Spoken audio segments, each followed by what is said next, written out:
This guy's got to say in this kind of world we're living in. I saw shit that nobody should see.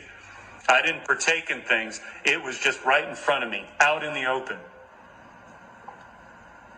These kids, when you see Britney Spears, when you see Amanda Bynes, when you see any of these young pop stars have meltdowns, that's not because they're famous. That's not because of the pressures of stardom and the money getting to them. It's because they're sexually abused and handed around like candy. You go on Crazy Days and Nights, you can go to Tracy Bean's channel and look up that video which she did at the end of 2019. It'll blow your mind.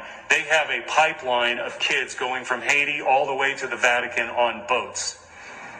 And there are people in Hollywood who facilitate all this, stars who will go and date rich men. You can look up these stories are in the press. They're hidden like they're traveling and they're going over here. They're hanging out with billionaire men in the Middle East. It has nothing to do with the fact that they're Muslim. It's not even that they're Muslim. These are kings. These are princes. These are heads of state, dignitaries, billionaire moguls, all hanging around Khan. And it's legitimate. It's completely legitimate. They call it yachting. And that's just the dating part of it and having sex for money, which they throw hundreds of thousands of dollars at some of these girls, depending on how long they'll stay with them, and accompany them to dinners and have sex with them and do whatever they want in their orgies or whatever sexual perversions they have. This has been going on for decades, forever. Hollywood is just the most publicly visible because it's out in our faces, it's on our airways, it's on our TV all the time, it's in our music industry. Bigger problem because most people know in that world, and the world that I come from in Hollywood, that it is a hidden layer that everybody knows is there.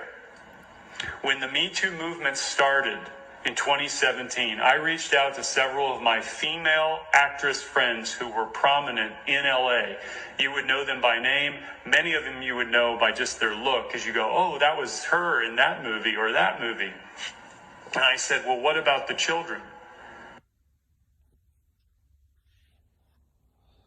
Unreal, people. Unreal. It's time that if you've got any morals, you got anything, you got any love for this country or love for humanity, it's time you stand up. I would strongly hope that you would subscribe to this channel, hit the notifications bell, and I do have a plan. At least we will do our part and not sit idly by. See, I wrote a book in 2007 called The Two Sides of Silence.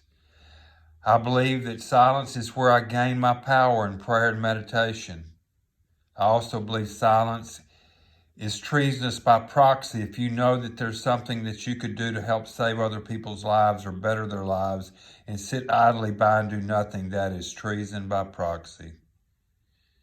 Once a person who has been honestly mistaken all of their life learns the truth, they either cease to be mistaken or they cease to be honest. You've just seen something here. What say you? Ramblin' Randy, we down.